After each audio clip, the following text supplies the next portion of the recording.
Bismillahirrahmanirrahim. Assalamualaikum warahmatullahi wabarakatuh. Apa kabar semuanya? Ya, semoga semuanya dalam keadaan sehat walafiat ya. Alhamdulillahirobbilalamin. Hari ini merupakan pertemuan terakhir ya di semester 2 ini. Ya, minggu depan kalian sudah menghadapi penilaian akhir tahun ya. Dengan begitu berarti tahun depan mudah-mudahan kalian sudah naik kelas semuanya. Oke. Karena sekarang masih suasana bulan Syawal, Bu Lastri mengucapkan mohon maaf lahir dan batin ya atas salah dan hilaf yang telah Ibu lakukan. Mudah-mudahan di hari Idul Fitri ini kita semua dapat menjadi manusia yang lebih baik lagi, lebih baik dalam beribadah, lebih baik dalam berhubungan dengan manusia yang lainnya, juga khususnya lebih baik sikap kita kepada orang tua khususnya. Anak-anak, hari ini Ibu akan mengumumkan mengenai pelaksanaan PAT BTQ ya. Untuk PAT BTQ kita akan adakan praktik seperti biasa ya.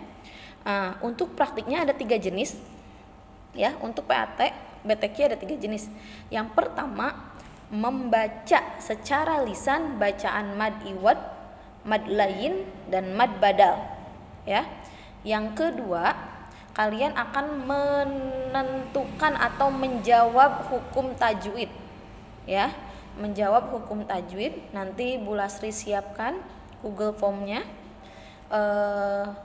Nanti kalian hanya menjawab itu hukum tajwidnya apa, apakah mad iwad, mad badal, atau mad layin. Nah, tapi ketika pengerjaan Google Form ini sama seperti mengerjakan PAT untuk yang lainnya ya, tidak boleh melihat buku sama sekali. Di sini kalian harus bisa belajar secara mandiri.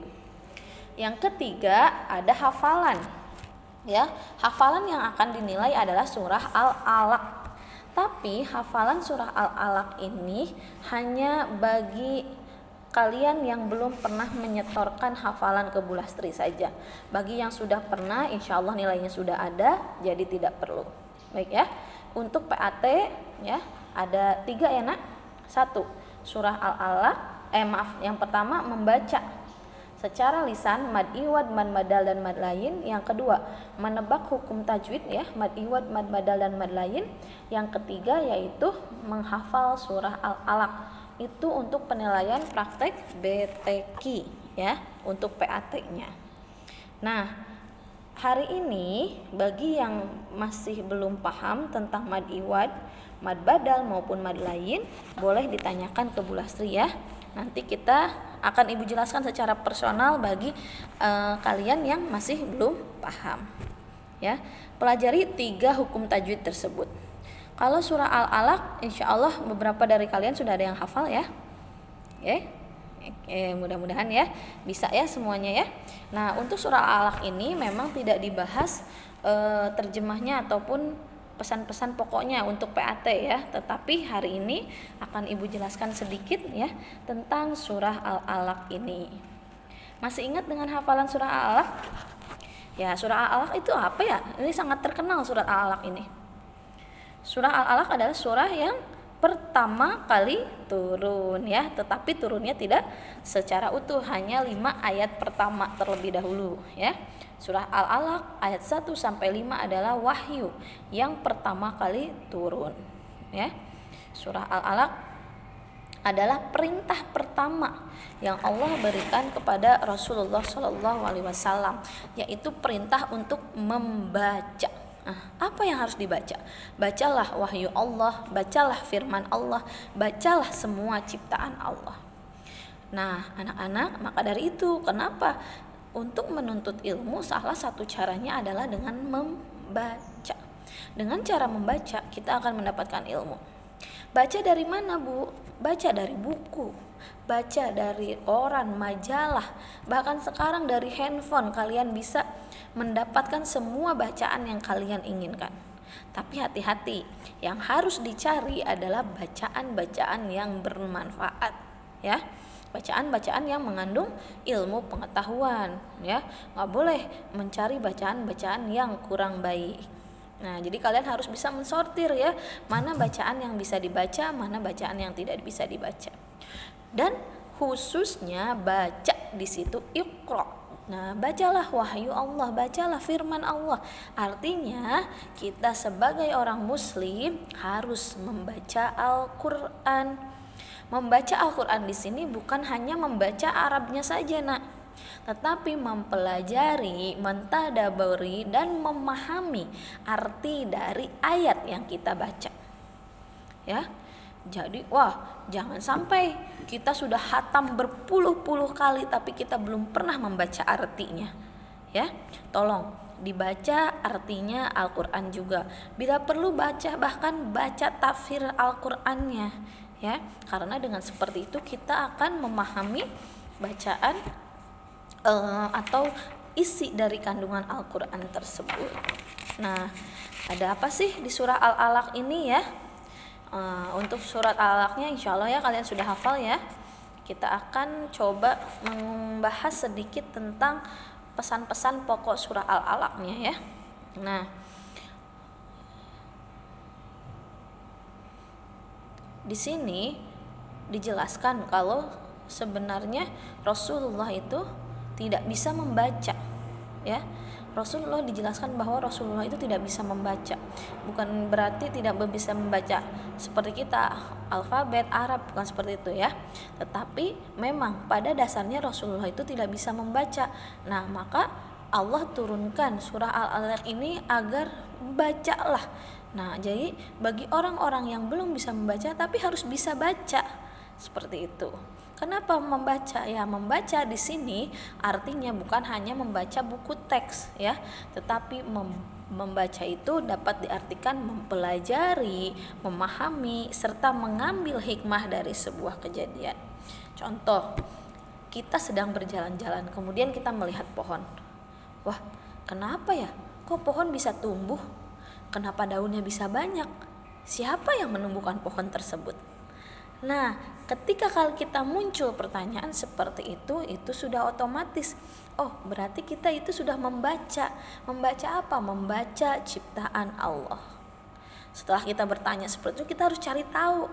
Boleh bertanya kepada orang yang lebih tahu atau mencari informasi dari buku ataupun internet. Nah, itulah hikmah dari perintah membaca yang pertama. Ya. Dengan cara membaca berarti itu termasuk meneliti, menelaah dan mempelajari. Wah, subhanallah ya, ciptaan Allah itu sungguh besar.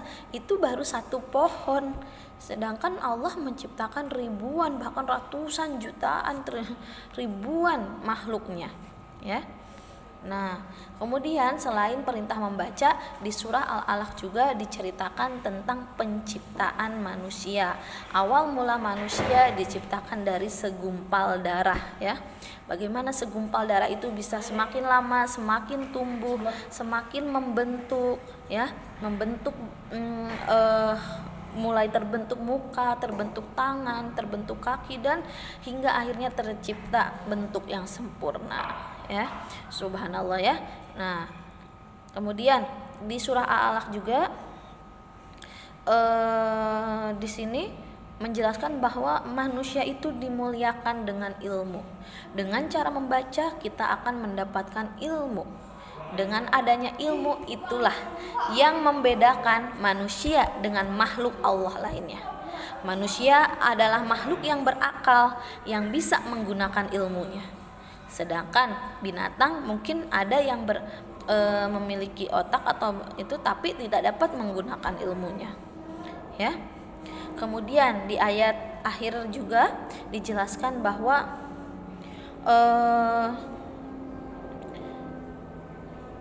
Allah mengolok-olokkan kafir ya, orang yang kafir.